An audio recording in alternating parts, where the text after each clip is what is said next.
Hey guys, welcome back to the channel. We are here again at J-Tech Automotive, and that can mean only one thing: RS500 update. Let's get into it.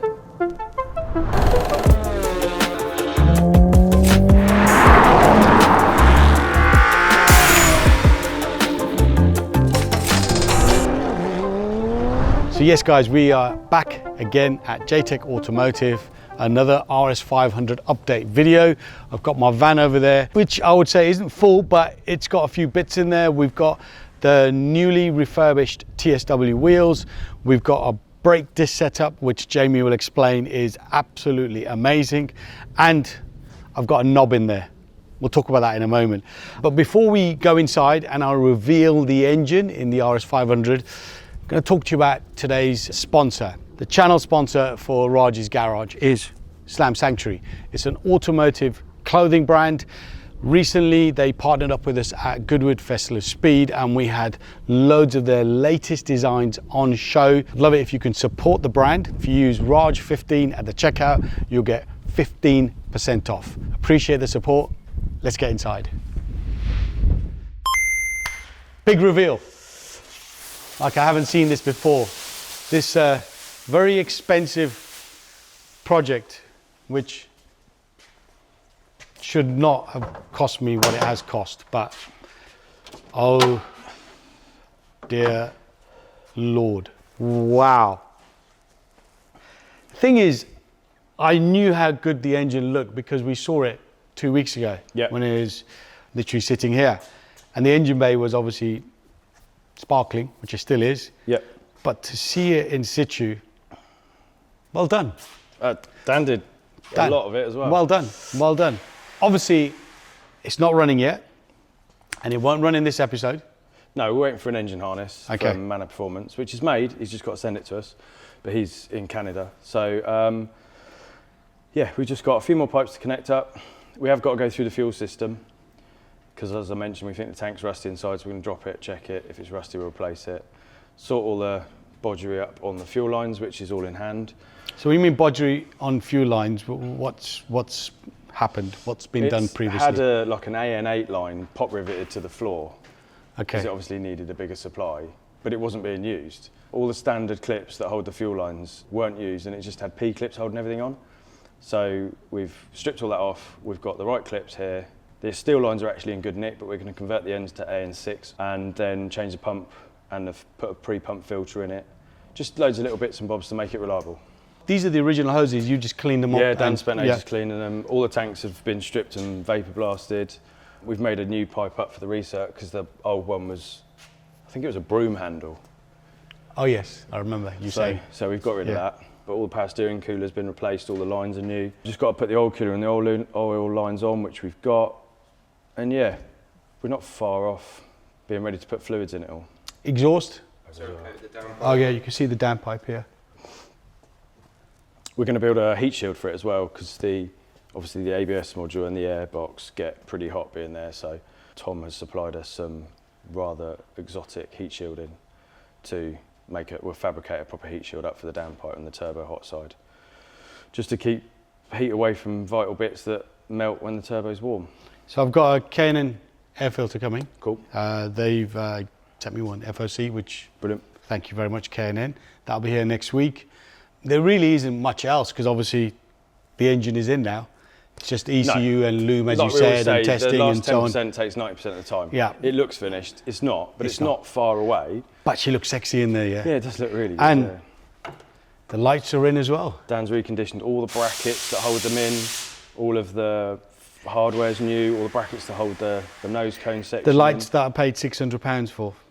Each, wasn't it? No, the pair. That was a pair. Oh, that's good value. Still painful. Mm. Yeah, but look at the difference. They literally look like headlights now, whereas before there were really two pieces of rusty. Yeah, they weren't good. Lights with a bit of glass on the front, which weren't going to do anything. That's great. I mean, I saw the photos, but actually to see it in the flesh is just amazing, and to see it looking so clean as well.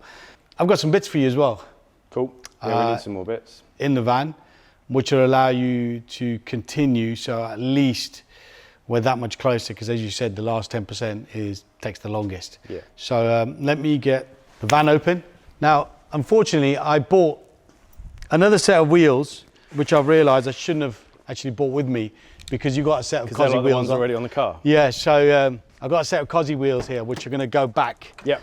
But let's start with here. So we've got a new brake disc setup, which you worked with Rayland. Should be a brake kit, hopefully. Yeah. But yeah. Is it Rayland? Yeah. Motorsport, yep. Yep. We'll open that up. Good. And this is a knob. I'll show you that in a moment.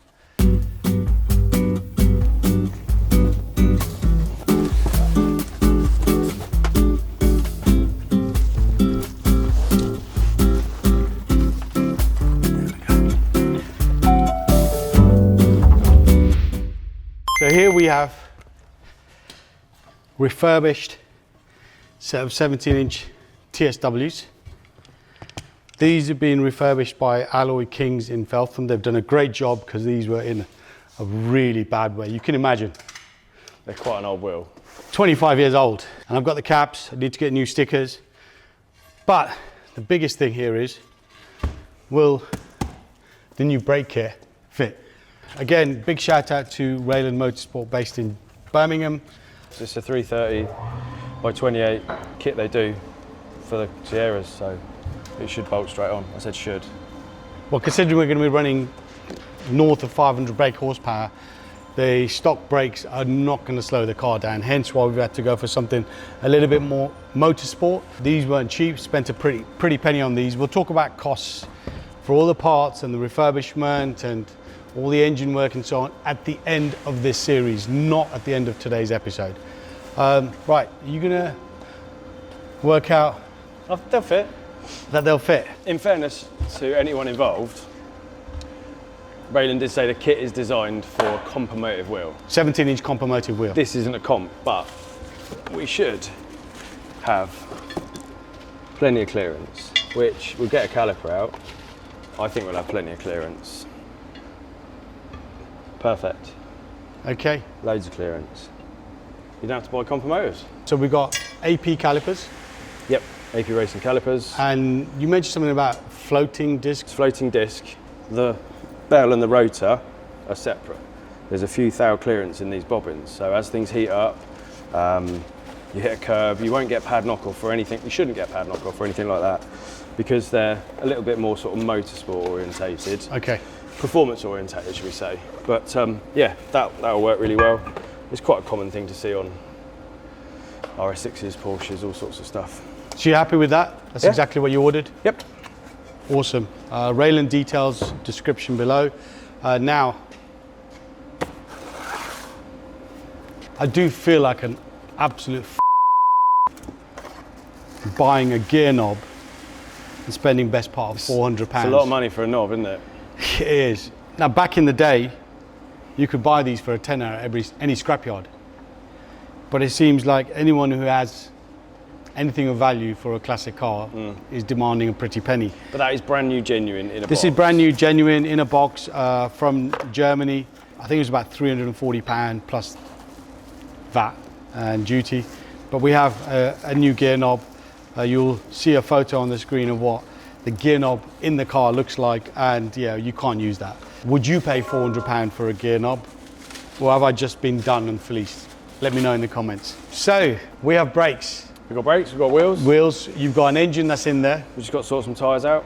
I'll find out what the tyre sizes were. Yep. What is next for you? Got to get the dash out, replace the heat matrix, fuel system. Then we can put all the fluids in it. And then, as I say, Sam's going to come over from Manor. We'll fit the harness up. Obviously, we'll fit all the brakes. We've got all new rear brakes, all new front brakes. We'll fit the new tyres. And we're not far off firing it up. Excellent. Okay, well, there we go. Another update. Obviously, a lot has happened since the previous one, which was, I think, 3 weeks ago. Hopefully, in the next one, I'm not sure if it'll fire up, but we're very, very, very close. Very close too. Yeah. It depends. Sam's scheduled to come end of the month, beginning of next. Okay. So yeah, we'll be ready for We're nearly there. Maybe, if not the next episode, definitely the episode after, we'll have the car fired up. And then obviously it's a bit of road testing. Got to get it through an MOT. It's not an MOT, I think, in 5 years. So yeah, that little bit closer, we're edging closer. Again, thank you to the guys at J-Tech Automotive. They have smashed it at the park. A lot of positive feedback from all of you that are watching. Appreciate that. Cost-wise, as I said, right at the end of this series, I'll explain all the costs so you have an understanding of what it involves, and it's not cheap. But yeah, guys, thanks for watching. Smash the like button. Remember, Slam Sanctuary Clothing. Details are on the screen and in the description. And I will see you in the next one.